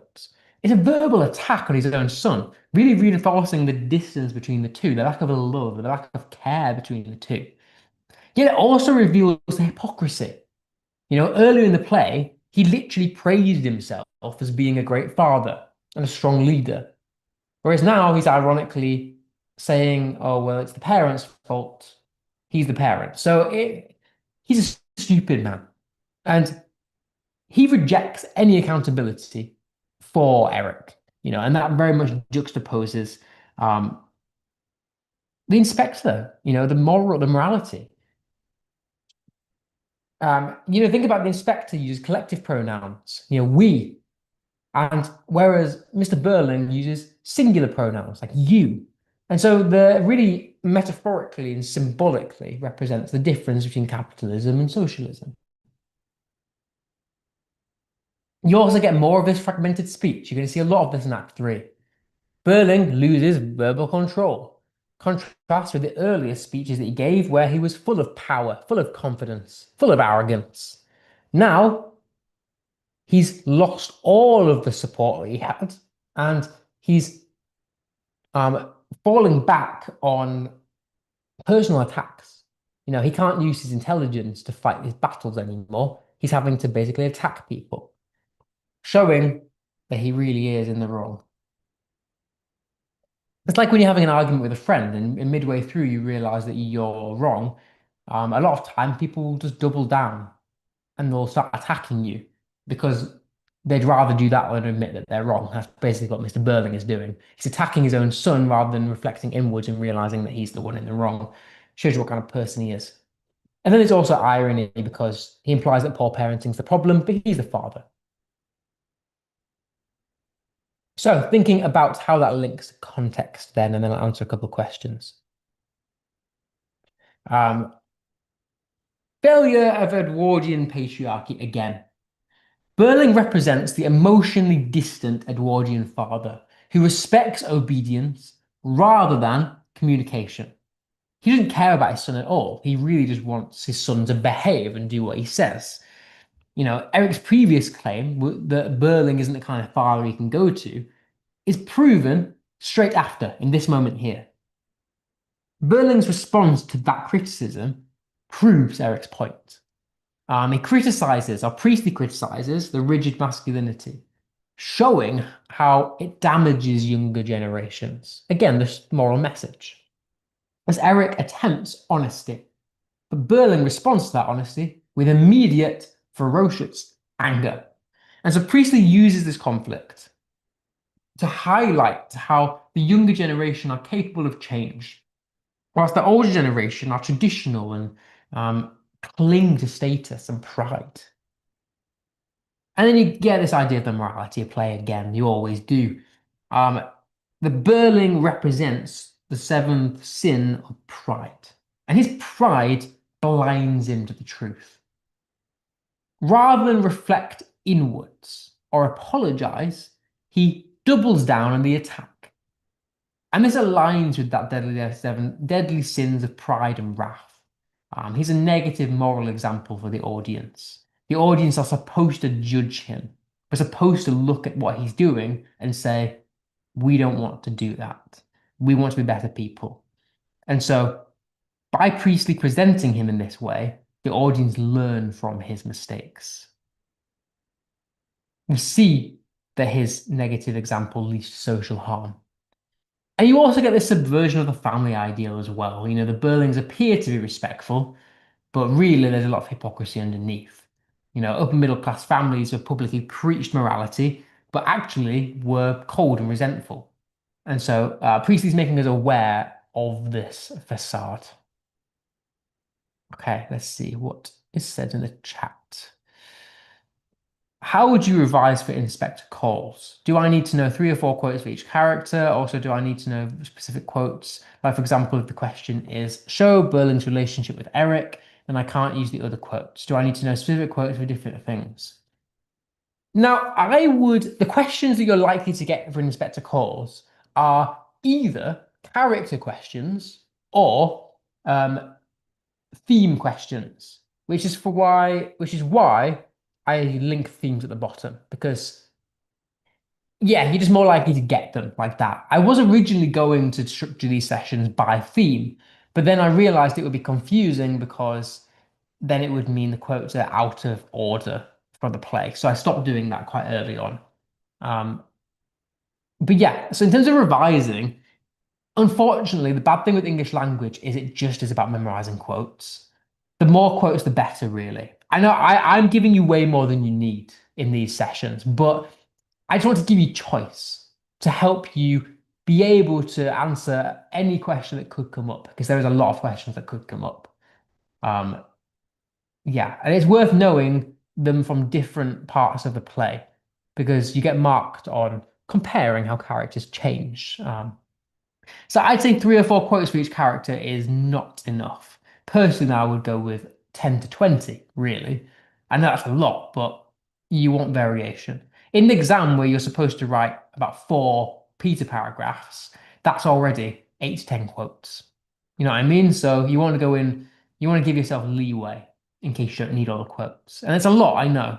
So I'd maybe say about 15 per character. In terms of answering about do you need quotes for specific things, I'd say no, because you don't know what question is going to come up. The best you can do is link to themes, really, and then everything else will fall into place in the exam. Okay. Do I need to know which was the best to answer them all? That's up for you to decide. I can't tell you which I think are best. I'm giving you the ones I think are best. These are all the ones. Think about how many lines he has in the play, and I've picked out 25. I've picked out 25 best, in my opinion. Are we going to learn about Romeo and Juliet? No. Purely because of time. I've done Shakespeare, I've done Macbeth. That's what most people study. Um, I know that you're year 9, so we could do in the future, but not this year, is my answer to that question. Okay, let's get back to it because I've got a lot to do in half an hour. I may run over by 5 minutes, forgive me. Um, Berling begins to learn. Do not mistake that he does not learn. I mean, let me reword that. He doesn't learn, but he begins to learn. And you see what I mean. So he looks at the inspector and he says, "Look, inspector, I'd give thousands, yes, thousands." What do we learn about him? Well, on one side of this, you could argue that he is beginning to learn. Okay, all right, it's a superficial kind of learning, but he is beginning to learn. He's beginning to at least feel some remorse. Okay, he pay to get rid of the problem, but at least he feels like he wants to get rid of the problem. At least there's some level of him, even though it's a little bit that feels a little bit guilty, even if it's for the wrong reasons. But on the other end, you could just say it's all superficial. He does try and use money to solve problems. He doesn't really, he thinks everything has a price. It's superficial. He's not doing it because he cares about Eva Smith's suffering. He's doing it because of his reputation. He's desperate. He's he doesn't change. He doesn't really learn. But you could argue that he is starting to learn. Okay. So thinking about the language of this quote, always look at the stage directions. Unhappily. Suggest discomfort, but not true moral guilt. He is unhappy, but it's not because of Eva Smith's suffering and because he feels guilt. It's because he's got a social problem that's going to ruin his reputation and he wants to get rid of it. So his motives for it are all wrong. Look, inspector. The way that he speaks to the inspector, you've got this direct address there, implying a last attempt to assert dominance or negotiate. He still believes he can control the situation through persuasion and bribery. He hasn't really learned. He hasn't really become introspective and reflected on his own behavior. He's remained arrogant, and the way that he speaks to the inspector shows us this. The fricative consonants provides that undertone of arrogance and superiority that he still feels over the inspector, despite everything that's come to light. Again, you get this fragmented structure as well. He is still under emotional strain. This is why there's an argument to be had. He doesn't really learn because he doesn't feel true guilt. But you could argue to some extent there is a little bit of guilt there, a little bit of beginning to learn. And the fragmentation supports that because there is clearly emotional strain because of that fragmentation. He's feeling a collapse in what he believes in. He's been thrown off balance and he's frantically just trying to say whatever he thinks the inspector wants to hear. So, yes, okay, it's not really learnt, but you could argue maybe a little bit. But it's for the wrong reasons. And really, he is just saying whatever he thinks the inspector wants to hear to make him go away, to make the problem go away. He doesn't care about Eva Smith at all. And then you get this repetition of this hyperbole as well. The thousands, he did thousands to get rid of the problem. Really shows his desperation. And it ironically juxtaposes his earlier actions in the play. His crime was not giving Eva Smith a pay rise and then sacking her for wanting a pay rise. And here he's saying he'd give thousands to make the situation go away. But earlier in the play, he wouldn't even give her a shilling. So that exaggeration just exposes his hypocrisy massively. He'll only pay huge sums when it benefits him, not when others are suffering. And so he is an arrogant man, as always. Thinking about the context then, what does it show us? Well, again, this idea of capitalism versus socialism. He embodies capitalist selfishness. He's willing to pay thousands, but only when it benefits him. And that shows us a huge critique of the capitalist mindset. He doesn't feel true guilt or compassion. He only will pay to get rid of his own problems. And so he's morally blind and socially unequal. Again, this morality play. He represents the deadly sins of greed, pride, and wrath. He hoards wealth. He refuses fair wages. He only offers money when his power is threatened. And so he's used as a warning figure to the audience. We're supposed to judge him. We're supposed to not want to be like him. We get a subversion of the crime genre. You know, he's a suspect in this crime, and he's trying to buy off an authority figure. Now, that's a typical behavior that you tend to see in crime novels when the guilty party tries to sway the people of authority. And if anything, that kind of exposes his conscience more than anything else. And then also the moral message, the exposure of the futility of wealth. Berlin offers, or Berlin's offer comes too late. You know, money can't undo suffering. And so it really reinforces Priestley's socialist message that society needs responsibility, not wealth. And to support that, we can look at what the inspector says in response. He says, "You're offering the money at the wrong time." And so that really emphasizes the moral message of the play. And we're going to come back onto the inspector because we haven't covered him yet, but we are going to do this. But the inspector represents the mouthpiece of Priestley as a socialist. And so he's giving us the moral message of the play. He's emphasizing this idea that the rich can't just throw money to solve a problem. There needs to be some form of guilt and compassion and empathy for the people in order to promote a healthy society. We can't just hope things go away by throwing money at them. And so it's structurally significant because it shuts down Berlin.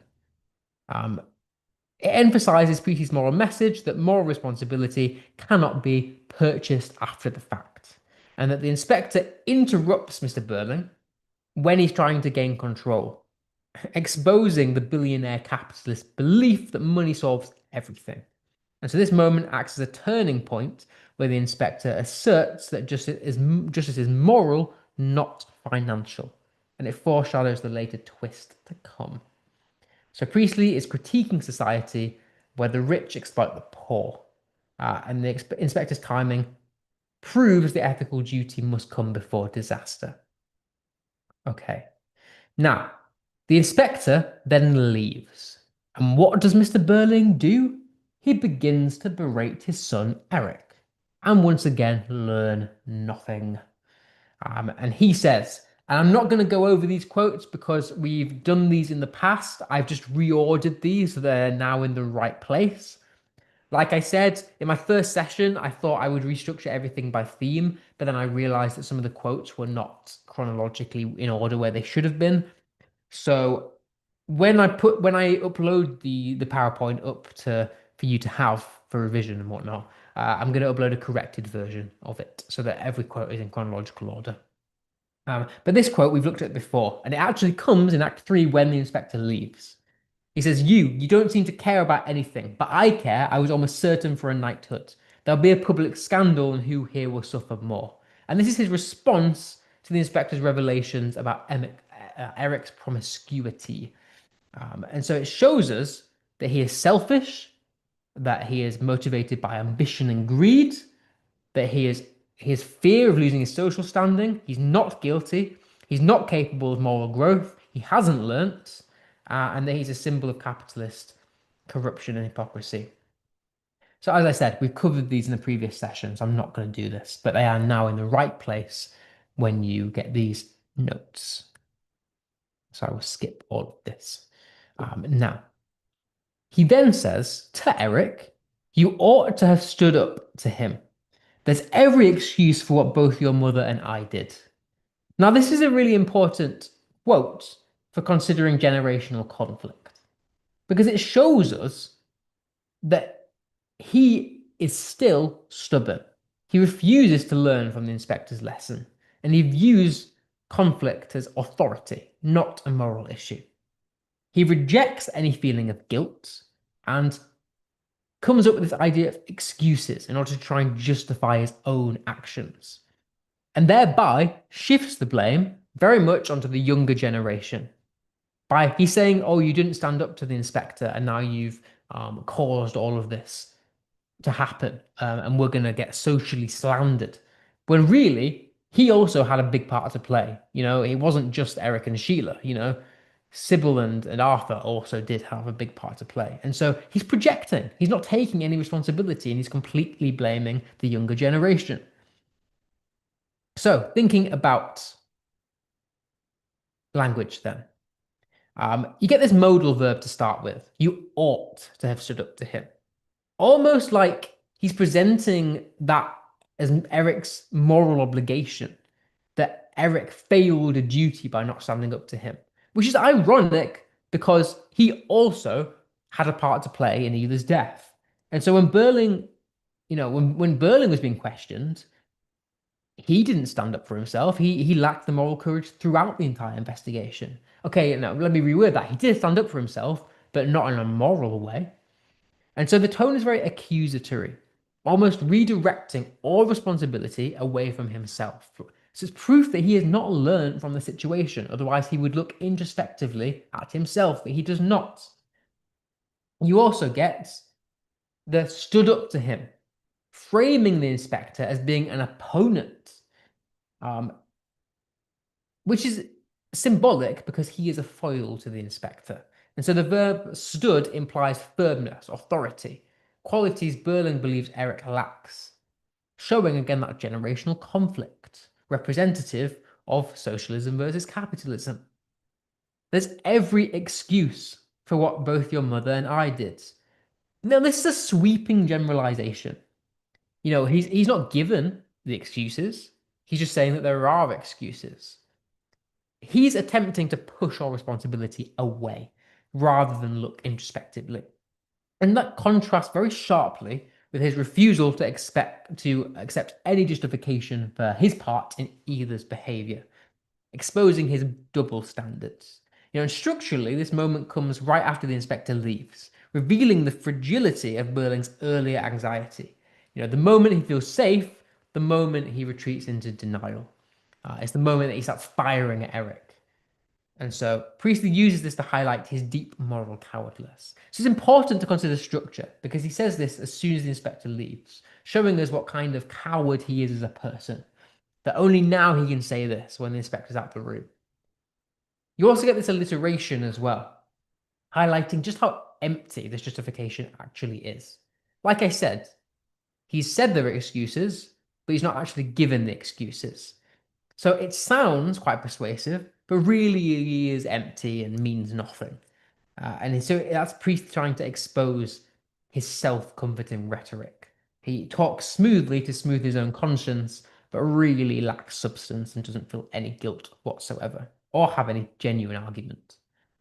And then you also get this collective pronoun, the both your mother and I did, showing that the parents stand up for each other, almost like they're trying to create a united front against the younger generation, which adds to our symbolism of capitalism versus socialism. Okay, thinking about context then. Well, capitalism, clearly. Burling still embodies capitalist ideology. He hasn't learned, he hasn't changed. He's avoiding blame, protecting his own profits, protecting his reputation. And Priestley shows that such a worldview is morally irresponsible. His excuses underline his belief that the powerful are never truly at fault. And then you also get this family hierarchy as well in the Edwardian times. Burling represents the authoritarian father figure who expects obedience from his children, telling Eric that he ought to have defied the inspector, but not him, reflects the hypocrisy of the Edwardian parenting. Children are expected to challenge outsiders, but never challenge the parents. And so it really just makes you feel a certain way about Mr. Burling, because you're made to feel dislike for this man. Again, the moral message. The parents' refusal to learn contrasts with the younger generation's willingness to learn. And so Priestley's suggesting here that hope for social progress lies in youth, not in the entrenched traditional values of the Edwardian era. And his excuse shows the danger of refusing to confront wrongdoing. And then once again, the morality play. He represents pride, and so we're made to judge him. We're made to dislike this man. Okay. So then what happens in the plot? Well, Gerald comes in and says, I don't think Inspector Gould is real. So what they do is they ring up the infirmary and they learn that no one by the name of Either Smith was ever in the infirmary that night. no one has tried to commit suicide. They also ring up the police force, and the chief constable tells Mr. Burling that there was no one on the force called Inspector Gould, and so they begin to think this is all a hoax. And Mr. Burling says, "We've been had, that's all." So he begins to think this is a hoax, and he very quickly dismisses the entire scenario situation. They've just been through a big inquiry where all of their moral failings have been revealed to them. Now, instead of feel guilt, he very quickly brushes it off and he says, "Ha, we've all been had, like we can all go back to normal, everything is fine." He doesn't feel guilty at all. And he's very quick to dismiss the entire evening. He doesn't even stop to reflect once on whether any of that was important. And so his dismissive reaction reveals his complete refusal to accept moral responsibility. The collective pronoun of we've allows him to spread blame and present the family as victims, while the passive phrase been had reframes the inspector's moral lesson as a trivial prank. This colloquial expression deliberately reduces Edith's suffering to nothing. He dehumanizes her again, exposing Burling's shallow, self-serving mindset. The blunt tone of it all, that's all, conveys a tone of triumphant relief, as if the absence of legal consequence erases any ethical wrongdoing. Priestley uses Burling's reductionism to criticize the arrogance and moral ignorance of the capitalist older generation. So he doesn't accept change, he doesn't accept guilt. And I want to quickly kind of link to this idea of catharsis as well, because Burling experiences this very quick moment of purging of relief. And that's typical of a morality play. He thinks he's off the hook, but he's not. And so this acts to anger the audience, who are the jury to the crime. Our job is to judge the suspects and resultingly relieve the theatre, having learnt something about morality. Okay. But Burling is quick to resort back to his old ways of thinking. He believes that things will go back to normal immediately. And we know this because he says to Sheila, "Nonsense. You'll have a good laugh over it yet. Look, you better ask Gerald for that ring back that you gave him there, that you gave back to him, hadn't you?" And so what he's saying is he's positive this whole situation is a hoax. And he mocks Sheila for still caring. Because Sheila and Eric still feel guilty. They still know what they did was wrong and that it did actually happen. And so he's mocking his children, especially Sheila. And so that tells us still how dismissive he is, how he tries to maintain control, how detached he is from empathy and social responsibility, how little he cares about his own children, that he'd rather prioritize reputation over seeing if his own child is okay. She's broken off her engagement this evening with the person that she thought she loved. And he doesn't even stop to ask if she's okay. And then he's very quick to accept resolutions. So really emphasizing this lack of change again. He doesn't care, he doesn't learn. So thinking about the language then. We get this abrupt colloquial language to begin with, showing how dismissive he is of the situation, that there's no moral reflection from this man. He doesn't feel guilty at all. And so it signals how his denial, his arrogance is still very much there, as he refuses to accept ethical responsibility. It creates a patronizing tone of authority, presenting Sheila's concerns as being childish and trivial. You get this future tense as well. You'll have a good laugh over it, along with the exclamation, almost trying to imply that things will be okay or inevitably will be okay. He's trying to suggest that everything needs to or should go back to normal. And so it really shows how he denies the need for social change. He denies the importance of feeling morality and guilt. By trivializing the serious events of the inspector's revelations, it shows how detached he is from conscience and consequence, highlighting his moral cowardice. This imperative, along with the rhetorical question, he's ordering her to, establishes the controlling and patriarchal voice. He asserts himself back into a position of authority, telling her that she should get married to Gerald because he cares about the business benefits, not if his daughter actually wants to marry Gerald or not. And this plosive consonance augments the manipulative nature of the tone. It's not just that he's trying to tell her, he's trying to manipulate her into doing it. Really showing us how little he cares about his own daughter. That really their marriage is about business benefits, not love. His focus is on material and social concerns, not ethical responsibility, showing again the obsession with appearance over morality. And then you get the ring as a symbol as well. At the beginning of the play, it represented connection, love, also being a transactional advantage, ignoring emotional or moral weight. It symbolizes now a superficial resolution. Instead of confronting moral wrongdoing, Berling wants to restore appearances, showing capitalist priorities.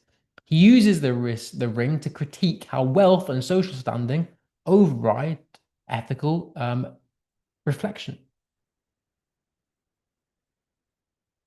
And then, like always, some context. The idea of capitalism, the subversive crime genre, class, morality play.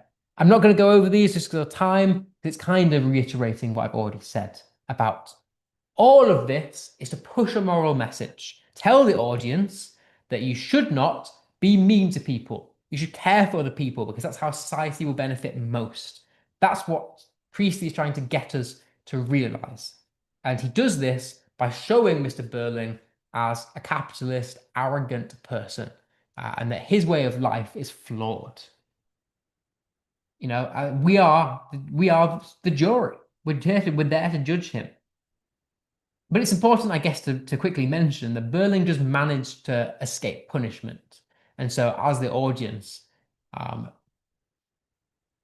we are kind of made to look inwards, reflect on our own behavior. Okay, right.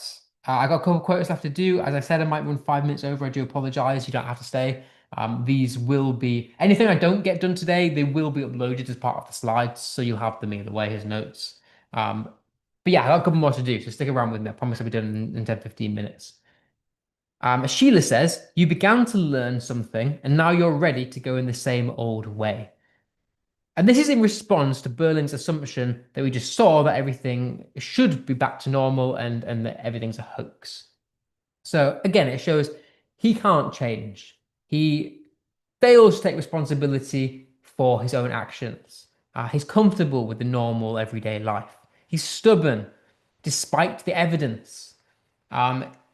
His concern was never moral. It was about avoiding scandal. His moral complacency contrasts with the younger generation. He's reverted back to his old attitudes. So think about language. What does it tell us? Well, Sheila says you began to learn something and now you're ready to go in the same old way. Her tone is very disappointed. It's one of disappointment. And she resents how stubborn he is. She recognizes that he symbolizes a key obstacle to social change. That he's stubborn and he's arrogant. And the verb began suggests that he never really made real progress. And that any learning he did do was forced and superficial, like we saw with the I'd give thousands, yes, thousands. The same old way. The juxtaposition between the you began and the same old way really shows how performative Berling's remorse and his guilt actually was when he said thousands, yes, thousands. He's very quick to just go back to his bad actions. He's deeply entrenched in his own traditional values, and he only shows guilt to please the inspector. But when he leaves, he abandons growth pretty quickly. And then the repeated you again. The you began. Now you're ready. Sheila tries to make him the focal point, to put the blame back on Mr. Berling. And that breaks traditional convention. It was a social code at the time that children must not challenge parents. And so that's symbolic of the collapsing capitalist rule, social justice and labor ideals to rise up to bring moral reform. Okay. And then you get Priestley's moral message coming through Sheila um, as context. The moral message of the play is that true responsibility requires more than just superficial understanding. As we said, the old generation resist change. They don't learn. Whereas the younger generation do. They represent the need and the willingness for social change. So Sheila's observation emphasizes the complacency, that complacency and pride prevent moral growth, a warning to the audience that we're supposed to learn from. It also reflects Priest's own life experiences. Remember back to our contextual lesson. He grew up in industrial Bradford. He witnessed extreme poverty. He witnessed the complacency of the wealthy factory owners, which convinced him the old class system was corrupt. During the war, he saw young working class men die in front of his very eyes. And while the wealthy stayed safe, they were out there fighting. And so it reinforced his belief that ignoring human suffering has catastrophic consequences. And so Sheila's criticism mirrors Priestley's call for society to actively care for one another rather than simply paying lip service to morality. And so it really emphasizes the moral message of the play. That Burling does not learn, and that is bad. Okay. Sheila says, I guess I really just put this in there just to contrast to Mr. Burling. She says, I remember what he said, how he looked, what he made me feel, fire and blood and anguish, and it frightens me the way you talk, and I can't listen to it anymore. She remains very deeply affected, even though the inspector's gone, whereas Mr. Burling doesn't. And so I put this in there to juxtapose and contrast to Mr. Burling, because she cares and he doesn't. His response, and this is the last quote, or second to last quote, he says, now look at the pair of them, the famous younger generation who know it all and can't even take a joke. This is him mocking Sheila and Eric for still caring about the situation, for still feeling guilty. And it really reinforces his generational superiority, his patronizing and dismissive, belittling of the younger generation. He's arrogant and self-assured. He's rigid and unwilling to learn. He uses humor as authority in order to control and gain power over others.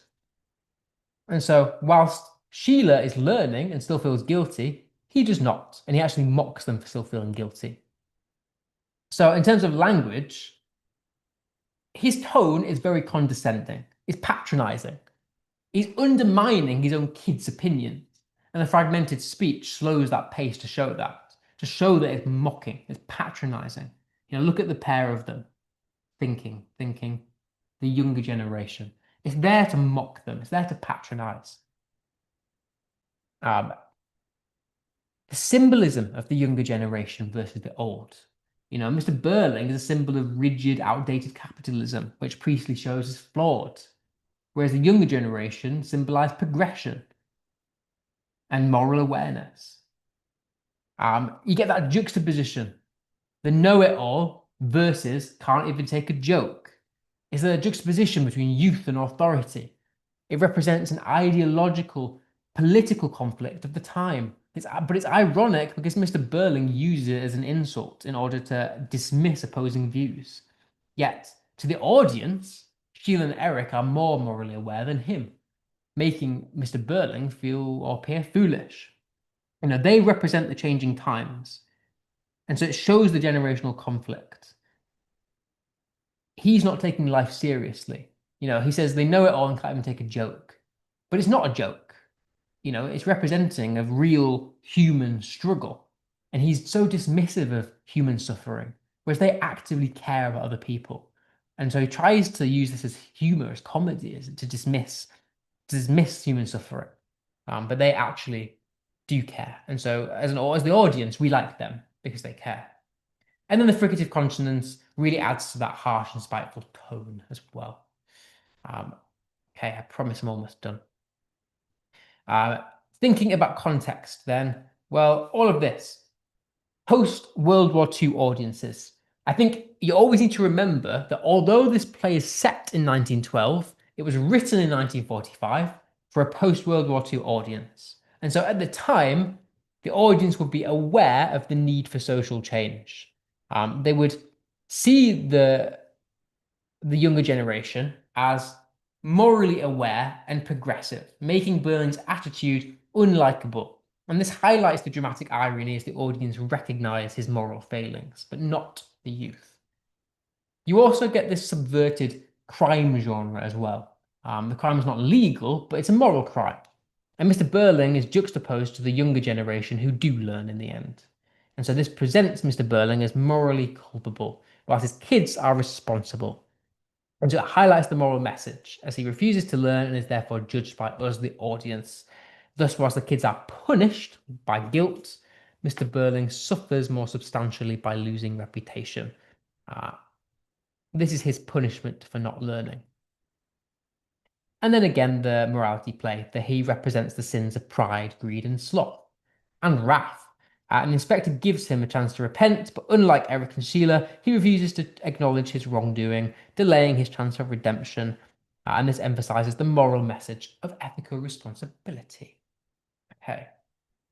Now, I won't go through this quote because of time, but what I will say is structurally, it's significant that the phone then rings. It cuts him off, notices it can't even take a joke. It cuts him off. The phone rings, and that's symbolically there for structurally symbolic. The telephone rings sharply. There's a moment's complete silence. Berling goes to answer it, and we know that the phone rings, and they find. I'll put it on here. They find out that a real inspector is on the way, and that a real woman did kill herself by drinking bleach and is now in the infirmary. And so this is Priestley subverting the traditional well-made play. And I'm going to leave this on there in your notes for you to have. I'm not going to go through it. So yeah, so it's structurally significant that it comes just after this line, because already Priestley's trying to get the moral message across. So by putting it directly after that line, it's like the phone call is symbolically cutting him off, showing that he's in the wrong. And this is his punishment coming for him because he didn't learn. Okay. Now, very quickly, I apologize, I'm going to go 5 minutes over, but I'll be done in a few minutes. This is the final line of the play. He has the final line of the play. He's the last person to speak. He says, "That was the police. A girl has just died on her way to the infirmary after swallowing some disinfectant. And a police inspector is on his way here to ask some questions." So that's what they learned by the phone call. They all thought it was a hoax. Mr. Berling was very willing to just dismiss. And now he's learned that it's not a hoax. So thinking about AO2 language analysis, you get this fragmented speech back, and it's very evident here. The reason that is because it slows the pace, emphasizing each disturbing detail. It reflects how shocked he is, how much in disbelief he is, how much loss of control he now has, finding out that actually this is all real. He's really thrown off balance. It conveys his panic and his realization as he realizes consequences unavoidable. It also juxtaposes to its earlier confidence. Earlier, he was arrogant and certain and filled with bombastic authority, whereas now, he used dismissive, assertive language, but now his language is broken and fearful, exposing the fragility of arrogance. That when confronted with real consequences, his false certainty collapses. And then you get the cliffhanger ending as well. The audience are left in the dark. We don't know how the story ends. And it's there for a reason. The cliffhanger, it creates this idea that the reckoning is not over, creating tension and forces the audience to confront the moral implications themselves. So again, the cliffhanger promotes the moral message, because it mirrors the inspector's message that society must continuously ask questions on their own behavior.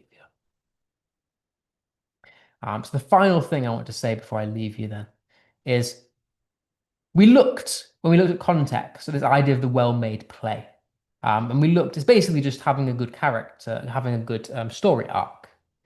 Except normally in a traditional story arc, you get a resolution at the end. You get a nice resolution.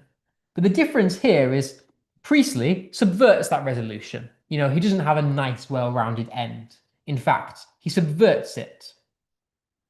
And the reason is instead of restoring order, the ending ends in a twist which creates uncertainty and moral tension. And when the Burlings think they're off the hook, the phone call reveals the truth about another death. The reason this is because it affects the audience. It creates tension, suspense. The ambiguous ending forces the audience to reflect morally. It's all about morality. Priestley wants us to learn from the play. And so by leaving it on a cliffhanger, by not giving us a solid resolution, by subverting the traditional well-made play structure, it doesn't give us a sense of catharsis. We don't feel relief as the audience. In fact, we leave feeling like in shock. And that forces us to reflect on our own morality and our own negative behaviors. And so Priestley transforms a popular dramatic structure into a tool for social criticism and moral reflection. Okay. And I will leave you just on this. I will leave you on this. Priestley's moral message. Ignoring social responsibility leads to inevitable consequences. It warns the audience that moral lessons cannot be avoided, reinforcing Priestley's belief that society must act collectively to prevent suffering and injustice. Okay, that's Mr. Burling complete. Now, as I said, when I upload all your notes, I'll put all the quotes in the right order from the first session. Right, I'm sorry that I've gone 5 minutes over. I do apologize. I won't do in the future. I'll stick around for a couple of minutes in case anyone has any more questions. I know it's quite late. Okay. So where do we find the slides? I apologize. They were meant to be uploaded, but I was on holiday last week, so it hasn't been sorted yet. There is a place for me to upload them, and I will do so ASAP along with all the Macbeth ones as well and all the Key Stage 3 ones. So you'll get an email or told about it when they are available. And I'll do that ASAP.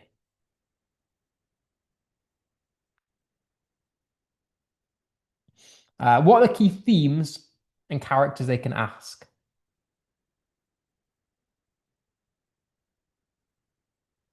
So in terms of the key themes, then, I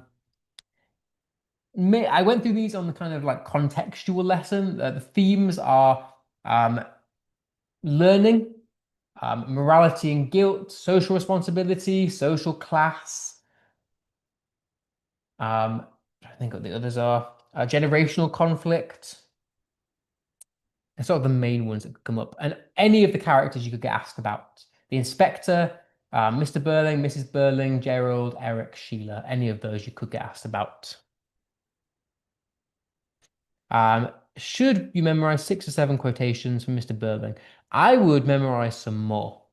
I know it's a big ask because there are a lot of quotes, but I would personally, for each character, memorize 10 to 15. Just because in the exam you've got to write 3 to 4 Peter paragraphs, and each paragraph should contain 2 quotes. So already that's 6 to 8 quotes you're using in the exam. If you only take 6 to 8 in, well, those quotes might not apply to the direct question, so it's always worth having some more anyway. And also you want ones from different parts of the play so that you can compare structure and how characters change.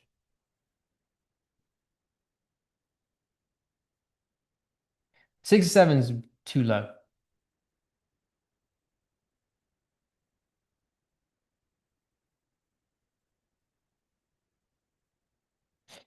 Okay, right. If there's no more questions, have a nice evening.